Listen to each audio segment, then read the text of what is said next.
All right, folks, great to have you here for another episode of the Most Important Game podcast. I'm Paul Monahan, and my mission is to help you lead, play, and perform at your best. I help my clients to play better, struggle less, and enjoy more. So we have an incredible guest that's going to join us today. I want to tell you a little bit about Todd Graves. For those of you who don't know Todd, Todd is the co-founder of Graves Golf Academy based in Oklahoma City, Oklahoma, which he founded over 20 years ago with his brother, Tim. Todd grew up as a high-level collegiate player, played golf and coached golf at Oklahoma University, played mini tours in Asia and North America. In the 1990s, became a protege for the famed Canadian PGA player Mo Norman, known as the greatest ball striker of all time. And Todd and his brother basically spent 10 years with Mo, codifying the swing mechanics of this incredible golfer, Mo Norman, and ever since then have been teaching this swing methodology in their schools and in their courses. So I've known Todd since 2015 when I was a student. I became a student in the Graves Golf Academy, and I joined Todd and his brother Tim in Prairie Landing Golf Course in West Chicago, Illinois. I don't know if you remember that, Todd, but I got a couple stories about that. But that's when I first met you guys and started my own single plane journey.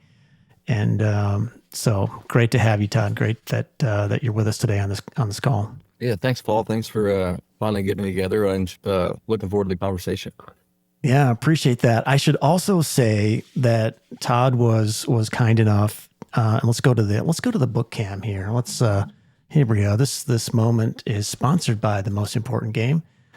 Play better, struggle less, enjoy more. But the reason to talk about this is that Todd was kind enough to write the foreword to the book, and I'm super appreciative of that, Todd. It really means a lot to me, and I know that I've had a lot of great comments from readers that the notes that you and your brother Tim allowed me to put in the front of the book were really terrific and add a lot to the book. So thank you so much for that. Yeah, you're welcome. Yes. So Todd, the common thread in this podcast is really about performance, right? It's about playing our best when it means the most. And it's really based on this premise, as we call it, the Most Important Game podcast. And the most important game, the premise is that, you know, we all play an outside game, a game of mechanics and being in an environment and interacting with others. And there's all this stuff on the outside. And we all want to show up and do the things on the outside that produce the outcomes that we want. No, everybody does, right? But there's another game that nobody teaches us about, and it's the game that's played here inside the mind. And I call it, of course, that's the inside game, and it's the game I call the most important game. So I do want to, kind of weave our way throughout some of these topics. I know you're going to have a lot to say about this. I'm curious about, as you think about, how golf started for you. What's your story? Like, how did you come to golf? And, at what point did you think you were good enough to play golf at a high level? Yeah, I think golf. I think there's a certain personality that fits golf, and the more that I teach golf, the more I realize that I'm a pretty introverted guy. I don't know if it appears that way a lot, but I like spending time by myself. I'm a deep thinker in a lot of ways. So golf appealed to me when I was younger. So, something I could do when I didn't need to be social. I just wanted to be on my own, and then just enjoyed the process of just being by myself. I mean, even when I was a kid, I'd play by myself. I just enjoyed that time, that introspective self-development approach to just growing up. And so golf really appealed to that part of me. And so when I started playing the game when I was younger, it was just, it was about self-growth. And so when you ask the question, when did you think you were good enough to go start playing competitively or develop that? I never really thought about it. It was more of a self-growth thing. I figured it was the way to the next level of growth. Like, how do you expand your bubble if you don't test yourself, and how do you grow? And so to me, it was always a growth thing. It wasn't, and maybe that was my weakness in the sense of I wasn't out to win tournaments. And my dad used to say, "You're not competitive enough." But it wasn't that I didn't feel like I wasn't competitive. I just felt like that wasn't the outcome that I cared about as much. I cared about the growth side of it. I'd go play a tournament and I'd play badly and I'd still get something out of it, and it wasn't a failure to me. It was always just, okay, what can I learn from it? What can I take from it? What can I grow from? When I got my first sponsors on the tour and I started playing well and it was about making money and it was about succeeding, I hated it. I really didn't enjoy it. That was like my worst experience as a professional golfer was now I have to play to make money. Like now I have to actually be successful at this. I just wanted to grow from it. I want to get better. I want to see how much I can achieve as a person. So the self growth part of it was the most important part to me. It wasn't. And I'm not saying that's the way it should be. I'm not saying that's the way to be a competitive golfer. But Right. that's just the way I looked at it, and I still look at it to this day. I just think everything's a growth curve, and you got to put yourself out there to grow. And if you stay in your comfort zone, you never really grow. So that was really what drove me to keep aspiring in a lot of ways, and it continues to this day. I mean, when people ask me the question, how long does it take you to get it? I'm like, I don't think you ever get it. I think you just keep growing. You just keep growing, and your level of growth just keeps expanding, and you just become a better version of it. And so, I mean, I learn something every day. I mean, I learn something when I teach. I learn something when I practice. I learn something in my business. I learn something. It's just never going to end. So, I mean, that's kind of where I've always felt like competitive golf fit me, is that it was a growth thing. And that's why I love the game, because I don't think you ever master this game. I think you develop in the game and you develop certain skills and you refine those skills and you then take those skills and you challenge yourself again and you try to get stronger and bigger. And that's the beautiful thing about it. And that might be a life, in general. But 100%. Yeah. I saw, that's so good. I saw something on the gram yesterday on Instagram, and it was like a collegiate football player, huge guy, and he's giving like a 1 minute recitation on his introduction to golf. And I'll have to dig it up and send it to you, but it's just so pure because it's this young guy and he's basically like, why didn't anybody tell me about this freaking golf thing? He goes, I went and played football as a linebacker. I should have been picking up the clubs. He goes, but funny thing, he's like, it's maddening, it's frustrating, it's insane, but I love it. He yeah, goes into this whole thing, I right? hate it, So, but I want to play again tomorrow. Right? oh Yeah. my God, Yeah. the guy, he's like, I think halfway through his little treatise, he's like, I think I'm going to play right now. I'm going to the course. He does this whole thing. It's really funny. So Yeah. I love that you, talk in those terms. It really is a game for life. And I think it's different than anything else. It's similar in many ways, but there's so many elements to it that just, Yeah. I think we all, Well, it's like you like look at your book that you wrote, and I've had a lot of people approach me about your book and talk about how much they really enjoy your book and enjoy the information. But what happens is you bring something to somebody's awareness, something new. They read your book and they read something that triggers something. Well, they're not the same person after they read your book. They become you just learned something new. You just expanded your awareness of something, which then you have to step outside who you are and say, okay, that's a different version of. I've never thought that way before. That's a new way of thinking. Well, that can change your life. Look, things like that can change your life. And I had a guy yesterday approach me. It was one of my students, really interesting guy, and I've been bogged down in all my projects and stuff, and there's a lot of self doubt that goes into stuff you're doing, like because stuff's hard. And then when things get hard, you're like, there's so many mornings I wake up and I'm like, why the f am I doing this? Right? I mean, I just and yes, I'm just I'm like, sure. there and I'm like, okay, let's go back to my mission. Let's go back to my vision. Let's go back Oh, to so the good. the growth side of it. And so you got to go back to the gratitude side. My wife's always like, Todd, you got to spend more time in gratitude. There's problems. You have more problems, but if you focus on the problems, then your energy goes to the problems. Solve the problems and focus on the good side. Focus on the gratitude side. And so this guy says to me yesterday, he goes, man, you just got to stay focused on your vision, because whether your vision is to become a better golfer, whether your vision is to become better at what you're doing, your vision, whatever the vision is, that higher vision of yourself, and you just keep plugging towards that and maneuvering your way through that and doing the things you got to do. And life's a really interesting journey if you do that. It's a very difficult journey if you spend all your time focusing on the problems, because that's all there really is problems. I mean, I walk into my business, it's just problems. And so if you look at the problems like, hey, just more stuff to solve today, let's do this, right? Because the more I solve, the better we become. And that's really what you have to stay in that mode. And I think that takes a special type of person. When people ask me all the time, like, Todd, how do how long is it going to take me to get this? I just think it's a very tough question. And I remember, who was I? Oh, Simon Sinek. I was listening to Simon Sinek, and he goes, "It's an impossible question." People ask impossible questions because the outcome of that is there's too many variables. But I do know this: you have to stay in the growth phase to get there. So it doesn't matter how long it's going to take. You just have to stay in growth.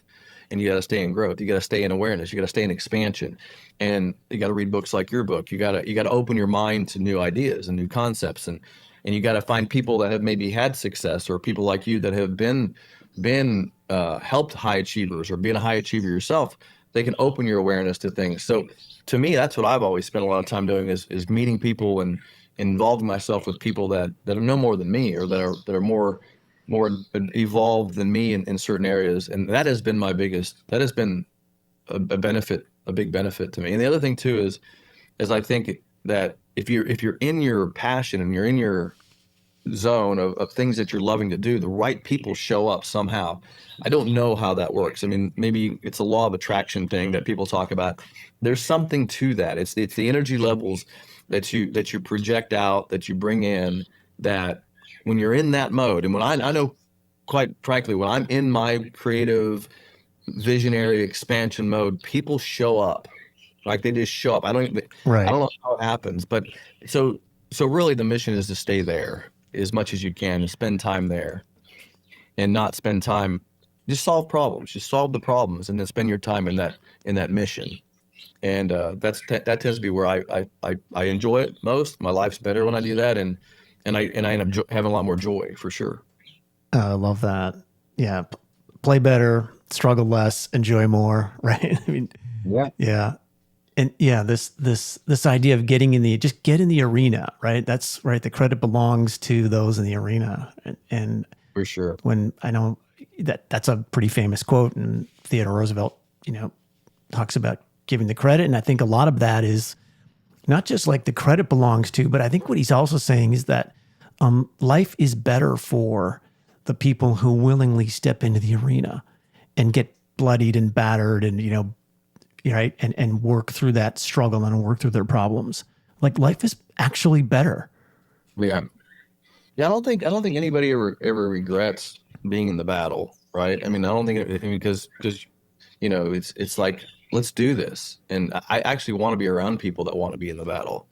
I want people that are avoiding the battle, or it's hard to it's hard to be around people that don't want that, because it's like, what are we going to do if we don't fight the fight, right? And so Mhm. I want to be around like-minded people that want to be in the battle, because then we solve, and then we move forward, and we solve, and we create, and those are the fun modes to be in. Even though it's hard, it's very hard. I mean, there's not very hard. And I was talking to this 25-year-old person a couple of days ago, and she was talking about all these ideas and dreams she has, and I said to her, I was like, you've told me all this stuff that you're doing. What do you want to do? Like, what's your passion? Mhm. Because you're not going to follow through on stuff that you're not going to go into battle for stuff you don't believe in. You're going to get halfway in and go, man, I didn't really sign up for this. This is not what I want. Even though I want the outcome, I want that over there. I didn't want to go through all this to get there. But if you really, really are passionate about where you're going, then the battle is really just part of the process. And I've done a lot of that soul searching in my life. Is you got to really want it, and you got to be passionate about it, and then the battle is just part of the process. Otherwise, you're in the battle going, oh my God, I didn't expect it to be this hard, and I don't want it that bad. I'm just going to back out. So I want to be in the battle with people that are just as passionate as I am. Yeah, I love that. And it's like the mission, what is the mission? What's the reason and mission and purpose, right? It's like, if you can connect to that on a regular basis and with intention, you're stepping into the right things with the right level of energy. Otherwise it's really, really hard. Yeah. Yeah. It has to be about the mission. It has to be about the purpose that drives it all. Without that, it's just, you're just doing something without real purpose. And then that you won't follow through. I know I won't follow through, so it's like going to the gym, become a bodybuilder. Why? I mean, I'm not interested. I'm not that passionate about that. So I'm not going to follow Right. through on that. I'm not going to eat chicken, broccoli and chicken all day long, So, but if somebody said, if I was passionate about it, like some people are, and that was their mission, they follow through and they achieve, and it's great to watch. And I love anybody who's achieving that kind of stuff because they're certainly passionate and on their mission. So I love to see people on their mission. It's great. And then I admire that. I really admire purpose, mission driven people and things. I think everybody admires that. So I'm always learning from people that are doing that as well.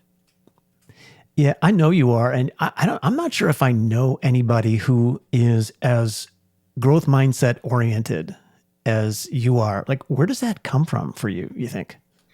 I don't know. That's a good question. I actually asked that question to some other people that I was spending time with, and what's the motivation? Like, what gets you out of bed? What's the motivation about it?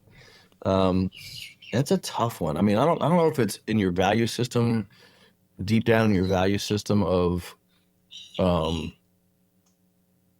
yeah, it's like I don't know. It seems like it's just in me. It's just in me. It's like in me to run the race, and it's like, um, I don't know if I can answer it. I've asked that motivation, what motivates anybody to get out of bed in the morning and strive and be willing to go through the difficult stuff and the hard stuff to build it. One thing that motivates me is helping others. I mean, seeing others passionately evolving too. It's almost like a group effort. That drives me a lot. I mean, I wouldn't I wouldn't be able to do what I'm doing without knowing that I'm helping other people. Like I go to a golf school and people say to me, they'll walk up to me and they go, and I've had people say to me, "You've saved my life, right? You've saved my life with," and like that, I'm like, that's why I do this. I mean, in my head, Yeah. I'm like, that's why I do this. And if I'm not around those people much, and I'm at home struggling with all my projects, I go to a school. I just go to a school and I hang out with the people that are loving what we're doing. And so I'm like, this is why I do what I do. This is why I go through the Yeah. struggles to do what I do. I was at the school, the camp here a couple weeks ago, and we had the evening dinner. We have the Wednesday night dinner with the students, and I was Hmm. saying hello to everybody as we were kind of wrapping up the dinner, and I walked up to one of the students and he kind of pulls me. I was kind of standing up and he kind of pulls me close and he goes, I know how difficult business is. What you've done here is amazing. He goes, but I know what you go through. And he goes, I sell businesses for a living. He goes, what you've done here is, and so his appreciation for what we've been able to do and the way we help people, that's my motivation. I mean, this has to be it. I don't know what else would be worth it if you're not helping as many people as possible and just seeing what I'm helping other people get out of bed in the morning, right? So there's nothing more motivational than helping others enjoy their lives. And so when people express appreciation to me, I like that because I'm not looking for necessarily a pat on the back, but I go, this is why I do it. It reinforces why I do what I do and the motivation of it. So that makes it all worth it. And it just has to be others. It's just what the driving Yeah. force is. Yeah. I love that. That's a powerful mission. And I think you had good modeling growing up right. I mean, in the sense that, right. Your mom and your dad they were driven, right? And they Yeah. were, Yeah. See, I think my dad's an interesting story because he was more driven out of poverty to then succeed and then have I mean, I remember my dad telling me a lot of times he would say, I just wanted my kids to not have to work as hard as me, right? And not have to be poor like I was. And so and he accomplished that. My dad accomplished that. My mom was a teacher, and my dad was a teacher as well. And so they were always teaching others and expanding other people's abilities and that was a big part of their lives. And so Yeah, I mean, I grew up in a household where we were all contributing. I think that's a big deal. Is contributing, being a contributor, being purposeful in contributing, um, and that was my family growing up for sure. I mean, that was that. I mean, like I knew I was going to college. I mean, when I was in elementary school, I mean, you're college bound, kid. Seriously. Yeah, you Yeah. just know you're going to be on this path to education, success, whatever. But that was my parents' vision, and I think values come from there, right? That's where your values come from. I can't imagine, I remember I was coaching in college, and I'd watch some of these kids, and they were just kind of lost, they're like lost, and I'd always, when I played on the college team, one of my problems with playing college golf is I was always organizing the other players all the time.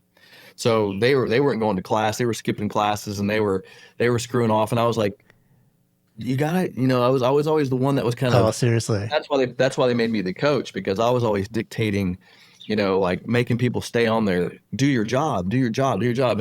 And finally coach said, you need to become the assistant coach because you're always organizing everybody all the time, making sure people are doing their thing. So that's why I Right. probably suffered as a player. I wasn't goofing off playing golf. I was organizing the whole damn team all the time.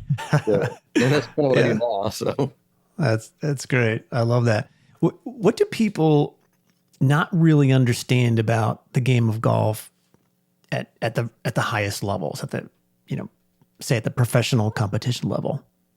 well, I think what I see, as coaching as long as I have now, and watching all levels, like you watch all levels of golf. And so I'm Hmm. watching guys, I'm watching 60-year-old men pick up the game for the first time, and I'm watching 20-year-old kids that are very highly developed play golf. And I think it's kind of where you enter the game a lot of times. But I think what people don't understand is that there's a set of skills you must build, and that's the skill building side of the game, and then there's the playing side of the game. There's almost two different areas that you got to understand. And if you don't build the skills, then you're not going to be able to take that and play the game as well. Well, I think people mix the two. They're trying to build their skills and play the game, and I think there's this kind of, and so when people come to me for help, I'm always taking them out of the playing and getting them into the skill building, and say, okay, we need to improve your skills, because if you improve your skills, you'll be able to play better. But I think that's what people don't understand is, like, you have to learn, you have to exercise before you can lift the heavy weights. And people haven't done enough of the skill building. And then the game is really hard for those people, because no matter what they do, they don't have the skills to really play to the level they want to play. And so to me, I think that's what's misunderstood is people are trying to play into skills, as opposed to build the skills and then play with those skills, and then go shoot scores with those skills or compete with those skills. And and maybe that's just the hard part of the game, is that there's the hard skills and the soft skills. The hard skills are, you got to learn to hit a golf ball towards your target. Soft skills are, now you got to go play the golf course and side hill lies and all the things that go with that. And I think that's probably the biggest misunderstanding, is people don't want to spend the investment, which I call it an investment. It's a time investment, an energy investment, and build those hard skills and then go play with those hard skills. That's one major thing that I see. How does that show up as kind of a mental game dynamic? Well, I mean, that's to me, the mental game. The mental game is simple when you have skills, because you're just basically trying to put yourself in an environment to use your talents. And when you're at a high level of skill, then you can only really get in your own way. If you can perform, for example, I can't hit a ball 310 yards in the air, right? No amount of mental ability. You can't talk, you can't go, I can't go play golf with you and I said, Todd, you can do this. I know you can't. It's not in my physical skills. Now I can Right. fly 275 yards in the air. And so that's within my skill level. And now I've got to learn to go play golf, knowing my skills and knowing my ability, and navigate the golf course. So the mental game is built around your skill level. And so if you, and you have to learn based on your skill level how to then go perform well based on what you can and can't do. But if you don't have the hard skills, like I said, if I can't hit it 310 yards, I can't go hit 310 yards no matter what I do. I don't have the physical ability. I've never built that Right. skill. So I think you have to learn the hard skills. I think are primary. Hard skills, develop your skills, and take your ability. and go play. I remember watching this one player. This was a LPGA Tour player. She was probably the shortest hitter, and she had plenty of skill, very talented, but she didn't hit it very far. But she was beating everybody out there because she was playing within her game. Mm, She was hitting shots that she knew she could hit. She's not trying to beat. She's not trying to compete against the person next to her. She's playing the course the best way she knows how, and she's navigating the course based on her skills. And she was so solid, and that was really fun for me to watch her do that. Then try to keep up with everybody else. And so I think that's where the mental game really plays a big part is knowing yourself, knowing your abilities, and playing within your abilities and staying one shot at a time inside your abilities. And I think you can do really well. But again, you got to build those skills first, and you got to know your abilities. yeah, I love that. I think bringing objectivity in about your own skill set into playing, I think that's just unbelievably important, right? Yeah, Otherwise, the ego lures us into these shots we have no business taking. yeah, It happens yeah, all the time. yeah. Believe it or not, like my brother, my brother, very skilled golfer, very great player, is probably one of the best guys I've seen. I play more golf with him than anybody. At basically just looking at a shot and saying, at this moment, I know what my abilities are, and this is the shot I got to hit. Even though there's things he knows he can do and can't do, he just sees the shot that he feels like is the best shot at that moment, based on his ability, and he'll just play that shot. And it doesn't matter what everybody else is doing; he doesn't care. He just plays his shot, and there's a lot of to be learned from that. Just to play the shot that you can play, and navigate it the way you play it, and then the outcome's the outcome, and just go for there. It doesn't matter what else is doing. And that's a skill. That's a mental skill that you have to learn. When I remember playing, there's many times I've played competitive golf when I'm watching a guy going, I can't keep up with this guy. He's just hits it farther than me, and he's just better than me or whatever. And me chasing him just made it worse. But me playing my game, I could stay in there if I played my game. So again, it's a challenge to it's an egoic challenge to stay within yourself and play there and stay there. Yeah. There's no question. I agree, and it's something that as very much an amateur player learning to play the game at a higher level, I encounter that quite a bit, and notice it. Right, I swim in these waters, so I have a language set to identify this stuff when it's happening. Doesn't mean I can stop it, or right, Yeah. but it this idea of awareness is huge. You brought up this quote, by the way. You talked about awareness a few minutes ago, and in the forward, and I want to bring a quote up here. I'm going to put it on the screen. I'll read this, and for those listening, I'm going to read a quote from Todd's forward in The Most Important Game, and basically, among other things, Todd says that Paul understands that the seeds of meaningful change are planted within us and nourished by self-awareness and a willingness to embrace our shortcomings. So that came up for me as you were talking about awareness, and like it all starts there with awareness. Just talk about that for a second. Well, I mean, if you think about where you are now, and you think about where you want to grow to, where you want to be, that the only place it's going to come from is you. And it's going to be within you. And I mean, you can hire a coach, and he can develop your awareness on certain things, which I think is important, and he can coach you through it. But it's your accountability, and it's your discipline, and it's you building the strategy, and then taking those consistent steps. Because the other side of this is success is boring. I mean, if you think about what successful people do to become successful, they're doing the same thing over and over again. And people ask me a lot of times, like, Todd, how have you been such a successful golf instructor? Because I've been doing the same thing for 22 years. I mean, I've been doing the same exact thing. Now, I put new spins on it. I get creative with it. I wear different clothes. I mean, I do different things. But at the end of the day, I'm doing the same thing. I'm better at it now, but I'm consistently staying in my lane of the single plane swing, and the basic fundamentals, and learning the positions of the swing, and I stay very consistent on that. Now I've learned, and I've grown, and I've been exposed to a lot of really great things that have helped me be better and know more about what I'm doing, but I'm still doing the exact same thing, just at maybe at a little different level. But it's I mean, I don't find it boring but I think the consistency of it has been the success of it. And I think that you have to nourish that inside of you. You have to find that seed of where you're going to be successful. You got to nourish it all the time. And nourishing it would mean, in my world, nourishing it is staying passionate, staying excited, learning something new. I'll tell you what I run into. If I don't play a lot of golf, and I'm not saying playing, hitting balls, if I don't go do it, then I find myself not as into it is when I actually am doing it. Like I'll go 3 or 4 months where I don't play any golf or hit balls. And then I go through and I start hitting balls again. I'm like, God, I start getting back into it. Now I get more refreshed, and then things become fresh. And now I want to talk about it more, and I want to teach more with it. And so it's just that you have to keep nourishing that part of what you love. And if you keep doing that, and that's why I think it's so important.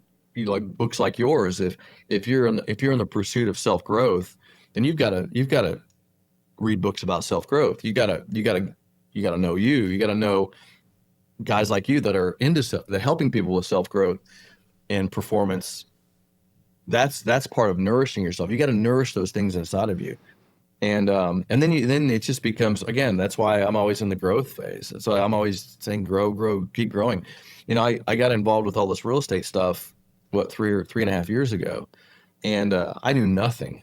I didn't know anything about real estate. Nothing. And the context of that, by the way, for the listener, the context is the training project, right? Yeah, and the new training center. I didn't want to get involved in real estate. I mean, real estate, make money. That wasn't my goal. My goal was to go buy real estate, build a golf training center on it, and then, but in this old golf course that had closed down, obviously I had an academy there, came for sale. I raised the money, bought the land, started This is in Edmond, just outside of Oklahoma City. Yep. Started reconstructing this project. I had to get architects, city plan. I had to go through multiple city planning commission. I had to learn about surveys and alto surveys and floodplains, and all of a sudden I'm involved in this whole thing. And now I'm spending all my time trying to understand real estate, and now I'm projecting out how we develop this project out. And then all of a sudden I'm buying another piece of real estate right next to it. And so now people are coming to me for advice on buying real estate in Edmond, because I know a little bit about buying real estate. But again, the thing that I like about it, as hard as it's been, is I know about real estate now. It's fun. It's like I get it. It's an interesting thing. And now I'm not scared of it. And so I would never have known anything about real estate or anything if I wouldn't have gone through this mess, which has been a mess, to deal with it. So it's like sometimes you just gotta dive in, and there's that growth part of you again that you gotta take it as it's just growth. And there's been plenty of times I've banged my head against my desk, just going, "What is this? Why? What the hell?" But then you're like, okay, just keep going, plugging away, plug away, and you kind of figure it out. And all of a sudden you get down the road and you're like, wow, that was a real growth experience. I've expanded my awareness. That seed inside of me, I've grown that thing, and now I'm a better business guy, And so that's just what happens. And I think you have to take risk. I think risk is a big part of that. I think without risk, if you don't have skin in the game and there's not risk, you're not going to follow through, So there's that part of it too. I think you have to get skin in the game. I know that I have people all the time that approach me, and I'm like, I'm not letting you be a business partner if you don't put skin in the game. Because if you put skin in the game, you're going to want to make it successful too. And I really admire the people that I admire the most are the people that are willing to put skin in the game and risk without knowing return. See, those are the people that I get interested in, because they have more passion. Like if somebody comes to me and they go, "What do I get back from this?" I'm like, "Yeah, it's not there, But it's like, man, let's do this. Like the outcome, it's going to work. We're going to make it work together. I'm like, you're in, because if you put skin in the game, but you don't know the outcome, which is, by the way, the definition of an entrepreneur. The definition of entrepreneur is somebody willing to put all their skin in the game and not know the outcome. No guarantee. Yeah. No guarantee. And that's a true entrepreneur. And those are the people I look for in my life, because those people are passionate, because they're going to follow through, and they see the vision. They see what's out there, and they want to be involved in that. They're not always worrying about their return. So I look for people like that. And it's funny, it's like Elon Musk and guys like that. That's who they are. Like they just put their skin in the game. And like, let's do this. It's going to work. And they're just passionate about stuff. They don't care about, they're trying to get the outcome of they're trying to build the car. They don't care. Is it going to make money? I don't know. How many times Elon Musk said, well, this may fail. I don't know, may fail, but I see a need for this. Right. It's unbelievable. Does it all the time. And I know. And you and I have talked about this model I'm developing for, to talk about the most important game, the inside game, and these pillars of awareness, presence, and possibility thinking. And I don't have we talked about the Steve Jobs Gorilla Glass story? I think it's a story that we might have talked about, right? Where, it's like, 6 months before they're coming out with the iPhone back in 2009. And he's walking around with a prototype of the iPhone that Johnny Ives gave him, or, right. And he what he notices is very quickly the display is getting scratched because it's a plastic cover, or it's a plastic display. And so he's like, all right, we got to figure this out, And so he gets wind that Corning Glass has this product that they never really commercialized. And he's like, all right, somebody get Corning on the phone. You know what I mean? Like, so he gets on the phone with this guy, Wendell Weeks. He's the CEO of Corning Glass. He's like, hey, can you come out here and, to Cupertino and show me this product? Wendell Weeks gets out, he gets on a plane, comes on out, sits down with Jobs, and he's showing all this product, and he's explaining what it does and all its amazing qualities. And Jobs is like, all right, I'm going to stop you right there. This is awesome. I need as much of this as you can make. Right. And because Jobs is sold, right. And Weeks says to him, wait, time out, Steve, hold on. You're not hearing me. He goes, we haven't really commercialized this. We have none in inventory. We aren't making it. We don't have a place to make it. He goes, I don't think I can give you this in 6 months. I probably can't even give you this in 12 months. It's impossible. And Jobs, as told, by the way, by Wendell Weeks, he tells this story in Jobs's biography, but sort of famously, Jobs leans in and says to him, it's okay. Don't be afraid. You can do it. He says this to Weeks, right? Which I freaking love. Yeah. So then the other side, then the next step is Weeks goes back to Corning, says to his team, we got to make this product. They all push back. They're like, hey, boss, we can't do this. For these all reasons, it's impossible. So literally Wendell Weeks says to his team, it's okay. Don't be afraid. You can do it. And 5 months later, they had all the Gorilla Glass they need. But it's the fear thing. It's the fear thing. Yeah, for sure. It's like that's what we fight. I mean, the fear. It's just fear of loss. Fear of. I mean, we all have it. Fear of what might happen if it doesn't work out. Fear of losing everything.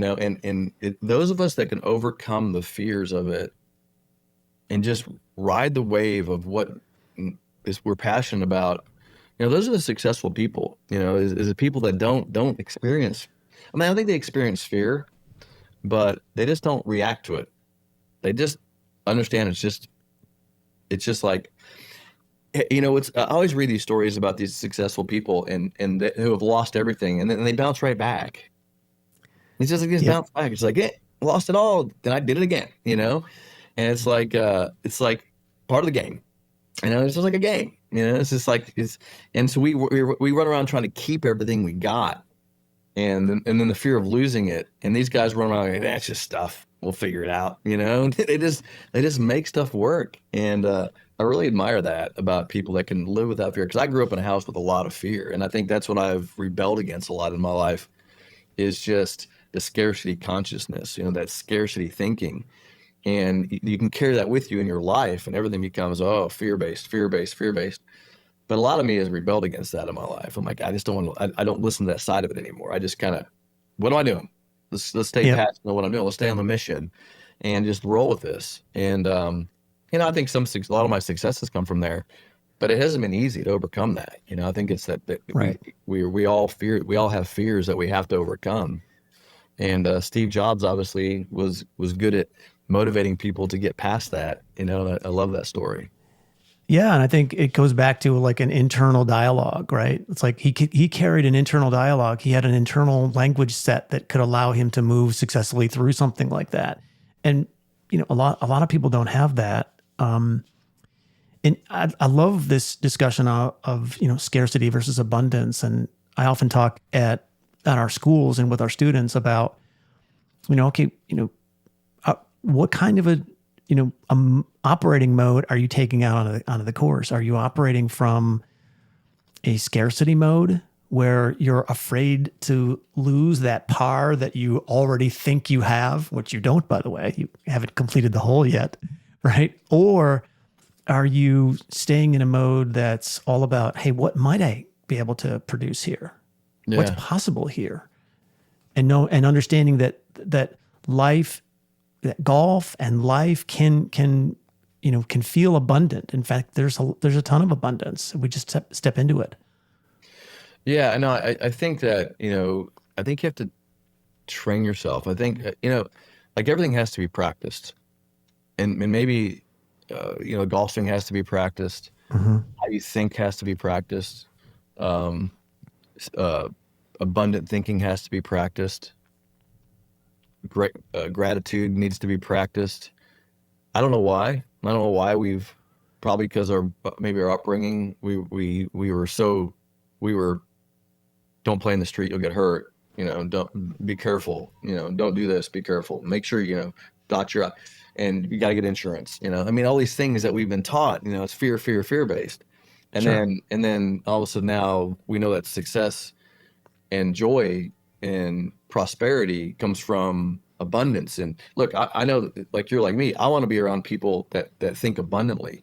I want to be around people that think are grateful. I mean, there's no more joy than being around a bunch of grateful people. I remember one time I was at a golf school so when I teach golf schools, a lot of times I'm more of the supervisor, and then the teachers are teaching a lot. And I'll do some instruction, but I'm more just checking in on the instructors because we have such a great instruction team. And I remember I watched this whole side of the golf school, the line of the students. There's like 3 or 4 students that were not getting much attention.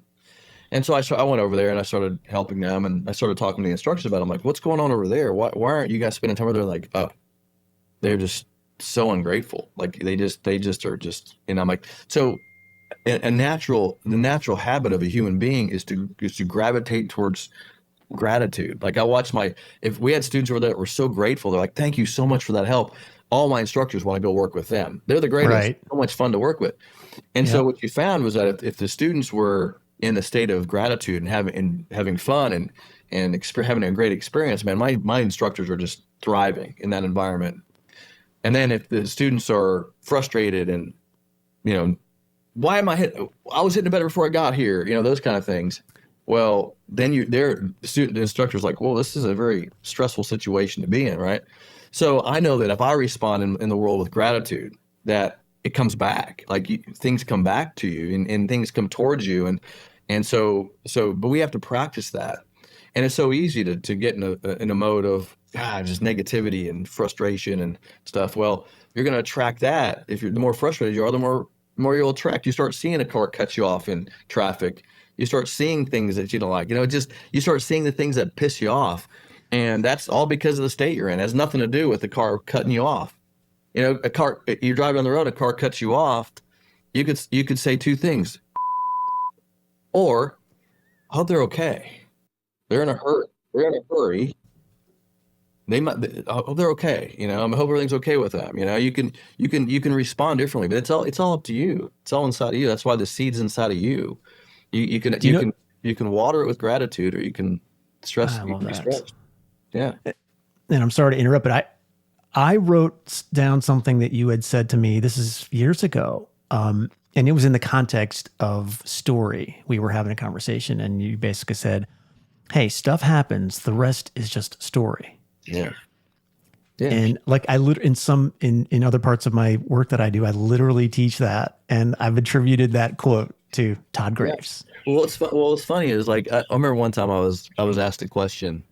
I was doing a presentation somewhere in a large group of people, and somebody asked a question, and I said the answer, and I remember what the question was. It was something to the effect of a golf swing question, maybe, and I just said no. That was my answer, no. And there's nothing more clear than the word no.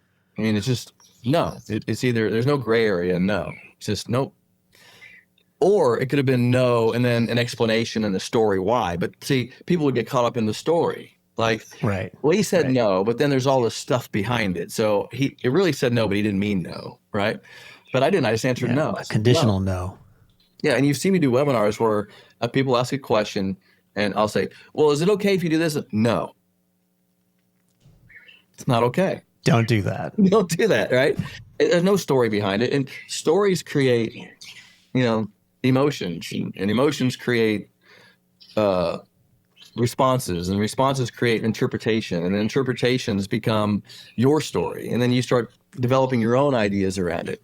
And so many times instruction is very simple. It's like, can I put my hand in this position? No.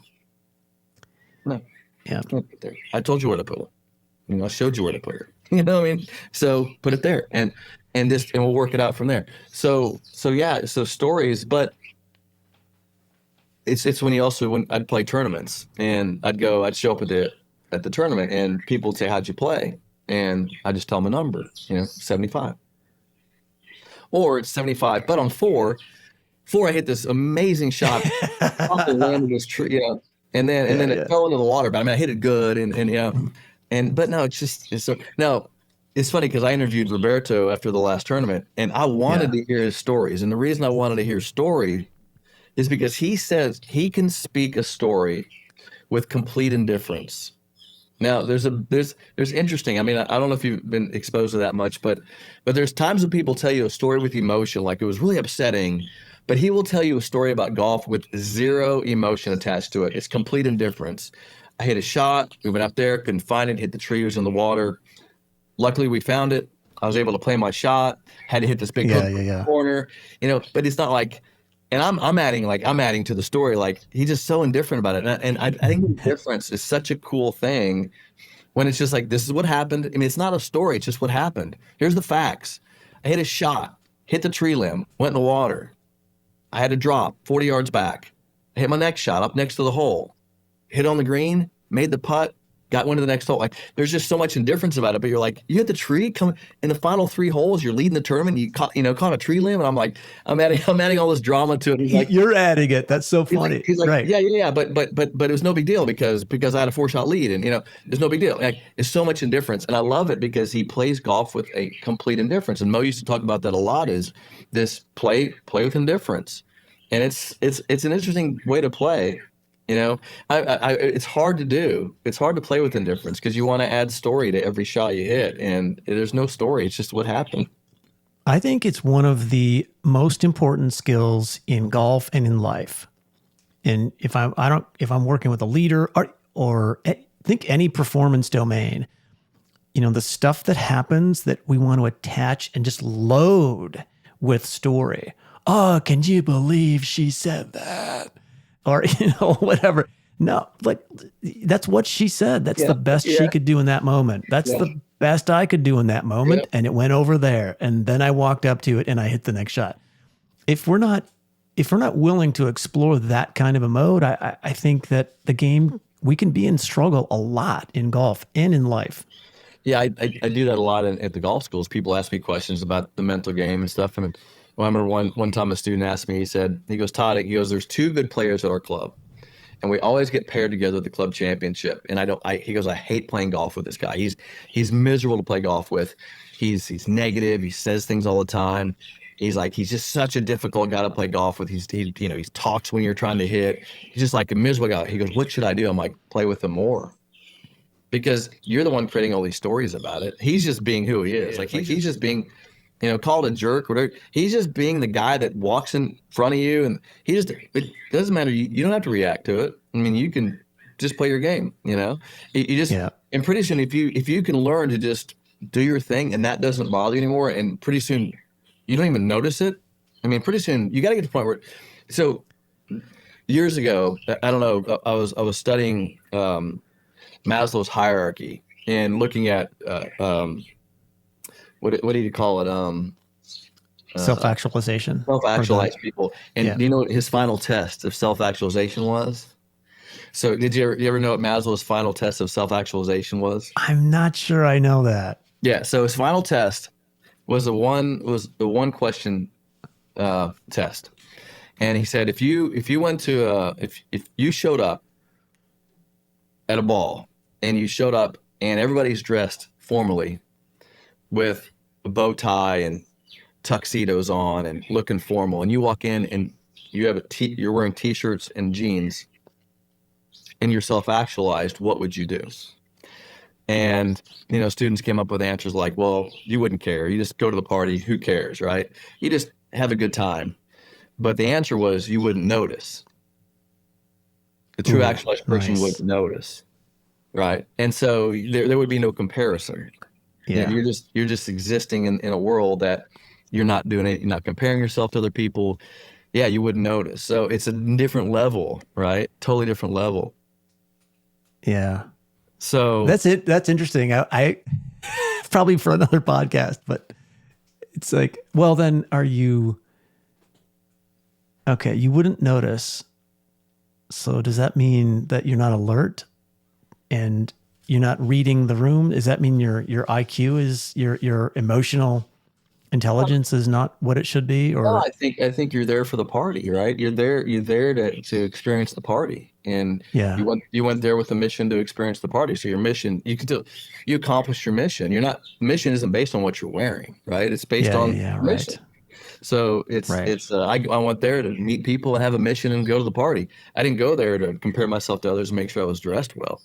And so I think it's all about the mission. Like a Yeah, self-actualized person is just in mission all the time. It's just here's my mission. Here's what I'm doing. And I have some friends of mine that are very on the spectrum of self-actualization are so high, and I love them. Like one of the quotes my buddy told me, I'll never forget. He says, he goes, Todd, he goes, because I was complaining to him one day. I was telling stories about my miserable life one day, and it, and he says to me sure. one day, he says, Todd, and this I'll never forget him saying this. He goes, look, let me ask you a question.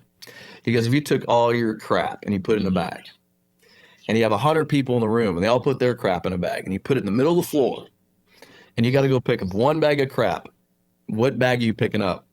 And he goes, I go, my bag. He goes, yeah, you're picking up your bag. You don't want other people's crap either. You want your bag of crap. So I'm like, Well, I get it. I got you it. put it that way. That Yeah, is your world, right? I understand my world. I can handle my own crap. I want my crap. I don't want anybody else's crap because theirs might be worse than mine. so, right. so yeah, I mean, that self-actualization is just like you deal with it. Just move on and grow and but yeah. That's awesome. Hey, what should we know about the new training center opening up in Edmond? In gosh, this is happening like in Yeah. well in the space time continuum. This is like minutes, but Yeah. Yeah. My mission has been always to simplify the game of golf, and we've done that. We've taught thousands of people the single plane swing and short game and putting and help people simplify the game. And I thought it was time that we needed a headquarters to do that from. We've had kind of an office here and there. We've been at various golf courses, but we never had a place where, we got 18 employees now. So we now have enough bandwidth and employees that the teams need to be. What I've learned a lot in business is teams need to be together. They create well together when they're functioning together. When you have them spread out and everybody's working remotely, it's very hard to get that synergy of a team. So my mission was to build a place where we could synergistically bring the team together, but then at the same time have a place to bring students in. And can you imagine the amount of energy and awareness we can build around the single plane swing if we had a headquarters? So we are building the headquarters. We're about 3/4 of the way through it now. The road just got put in. The training building was almost complete. Now we're working on the office complex. I think by June or July, we'll have a full-fledged golf performance center with Top Tracer. We can come in there and spend time training. We have a 6-hole golf course with an entire 2 short game areas where you can practice short game and putting. So my mission is that you can come in there and look, here's what I want people to do. I want people to come in there, take all their messy lives and put them down for a few days and spend time with our team and really just enjoy the process of building their game and developing their swing and get some golf swing training and play on the golf course and just have a great golf experience with us and learn the single plane swing and the short game and the putting and all the parts of the game and just really grow while they're with us and let us spend time with people do that. So we're building a place where people can, it's a little oasis for people to come and learn the single plane swing. And we're getting close. We're almost done. We almost have it built. Yeah, that's super exciting. I got a chance to get a little tour, of course, a few weeks ago, and it's awesome. Obviously, it's not finished yet, but it is absolutely going to be amazing. And yeah, I'm super excited. I'm excited about, my vision is that I see people coming in and I see our team being able to work with people, having a good time, enjoying the process of learning, have a place where it's ours that we can practice. It's going to be a very private area where you can practice working your game. You'll have access to the entire course and the short game areas and just a place. Cause I know that just like I said, I'm kind of an introverted guy. Like this morning I went out to the golf course and I have this favorite spot and you know exactly where it is, Paul. It's over here on the very end of the range at Eagle Creek. And I go there in the morning at 8 o'clock and for 2 hours I hit golf balls and it's just like, it's a sanctuary. It's just my sanctuary. It's like, it's your meditation, right? It's a meditation. It's absolutely meditation. I hit balls. I take a few videos. I sit in the cart for a few minutes. I don't really get on my phone. I just kind of enjoy and it's beautiful down here in Orlando right now. And I'm just enjoying it. Well, we need our sanctuaries. We need places to go and have our peace because look, if you're not healthy emotionally, if you haven't found, you're not going to be healthy for other people. If you can find ways to reduce stress, which golf is a big stress reducer for me. Hitting balls is a big stress reducer. Being outside is a big stress reducer. Being, back on that range and having the birds chirping and, all that stuff. I mean, why do we like watching the Masters? Because it's such a cool environment. It's just such a cool atmosphere. It's just amazing, So we got to find those spaces in our world. You got to get as many of those spaces as you can because then you're better for the world. If you're healthier, you're better for the world. And that's the way I look at it. Love that. Love that, Todd. That's perfect. And I love the concept. I love the context too, as you and I film this episode today or record this episode today. It's the beginning of Masters Week, and appreciate that you've piped in the bird noises in the background there in Florida because I feel like I'm watching CBS and Jim Nance. Yeah, I pumped those in. They're just fake bird noises, but no. Actually, this is beautiful out here. You've been here before. There's a lake back here. It's gorgeous. Absolutely. Yeah. Don't swim in there though, because couple gators. I can see them. Couple of gators. They get big. They do get big in Orlando.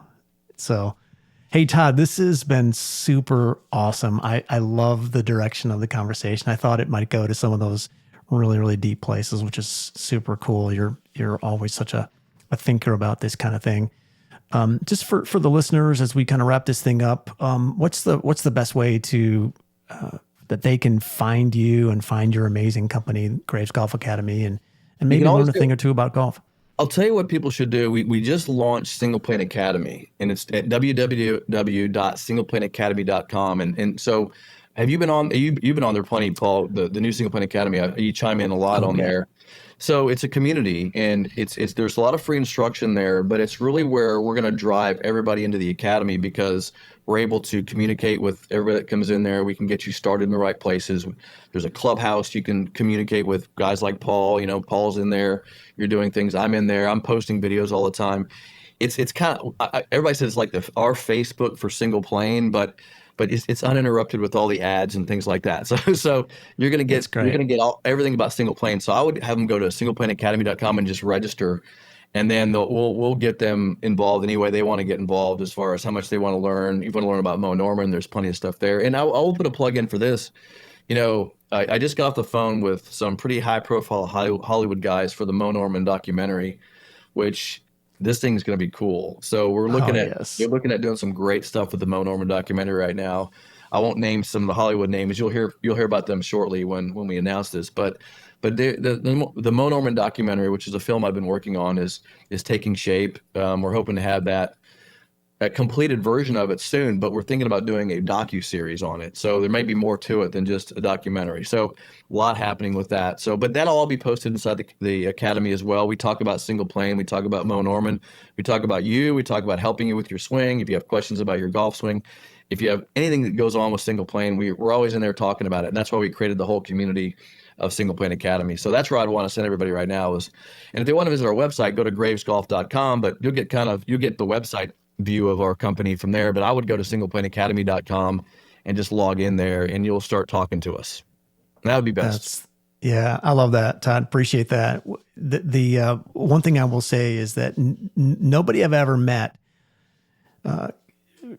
can reach out to their customer base as well as Todd Graves and Tim Graves and the Graves Golf Academy. You guys, I mean, it's just incredible. It's the reason I came to you guys in 2015. Yeah. Actually, in early 2015, I started getting these emails showing up, and I'm like, I love this communication. I love, of course, I love the idea, and I became a student, of course, but the marketing and the reach out to your customers is tremendous. And I have to say too, I love the new slow-mo videos that you posted within the last couple of days, right? That is great. Yeah, I shot a bunch of stuff this morning on my post too. But that's what I like to do is I like to go hit shots and stuff. And I like posting the videos because I'm working on stuff too. And it's always fun to kind of chime in. And so it's always fun to throw those on there. But the Single Plane Academy gives me a place to do that. Like my YouTube channel, I can kind of do it on my YouTube channel, but Single Plane Academy is a lot more fun because people can get in there and comment and chat. And it's all like-minded single plane golfers who are checking stuff out. Everybody's learning. It's a big family. We're all trying to learn from each other. And I can't really do that on YouTube, even though I do like YouTube at some level, but it's not like Single Plane Academy where we're all one big family talking about what we're doing out there. And other Single Plane Academy members are posting their scores and latest rounds. And if they're struggling, they post their struggles. We go in there and we help them. So I love the community aspect of Single Plane, which is just going to make it better for everybody. And I love doing it. I love being in there. So.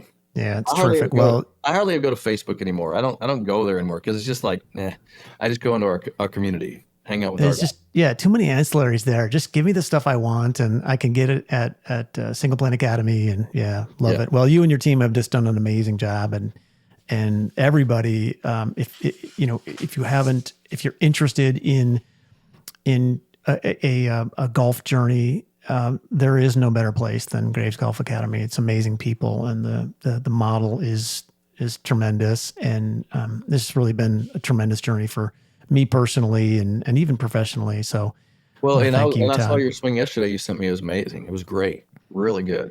But working on position 3. It's work. You had to work at it though, right? And now it's kind of paying dividends. But it looked really good, and I meant that when I was commenting on it yesterday. I was like, man, it looked fantastic. So. That was great. I love. If you don't know, like my students will send me videos. Paul will pop me a video once in a while. He'll text me a video. And I'm like, man, this looks awesome. I'll be driving down the road and I'll just start. My wife's like, drive the car. I'm like, I'm looking at Paul's swing. I'm checking it out. I love watching swing. So that was great. Yeah. Yeah. No, that's good. Awesome. Well, great stuff. Hey, thank you so much, Todd. Really appreciate it. Looking forward to connecting again real soon. All right. Thanks, Paul.